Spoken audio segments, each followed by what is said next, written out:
Hello and welcome to another edition of 321 on RedBullIndianapolisGP.com. I'm your host, Jana Strange. On today's edition, we will once again continue our tour of the IMS Hall of Fame Museum motorcycle display with historian Donald Davidson. We're back with the IMS historian in the Indianapolis Motor Speedway Hall of Fame Museum, Donald Davidson.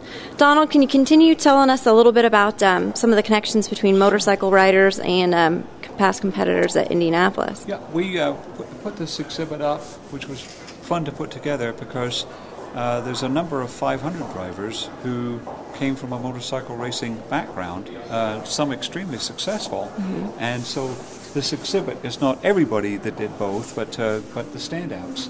And from the early days, in the 20s, for instance, Ralph Hepburn and Johnny Seymour were probably, arguably the two best known, or certainly amongst the 2, 3, 4 best known motorcycle racers of that period. And they both drove the 500. Ralph Hepburn is probably even better remembered as a 500 driver. Johnny Seymour, maybe not as well associated with the 500, although he did run in it 6 times plus once as a relief driver. Ralph Hepburn is probably best known for this car right here, which was the first of the Novis in 1946.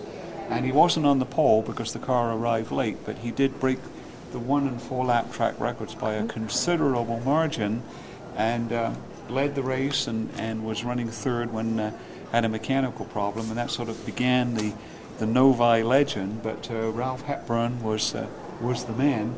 But prior to that, and in fact he ended up, he drove in 15 500s, which at that time was seemed like forever. Nobody knew that A.J. Foyt was going to come along and run 35, but 15 was forever then. But through the just before World War I and then through the 20s, he was just an outstanding motorcycle racer for the Harley-Davidson company. Johnny Seymour, on the other hand, was a very good friend of his, rode Indians, which was rivals, except that everybody knew everybody else, and so they frequently traveled together, hauling bikes from opposing companies.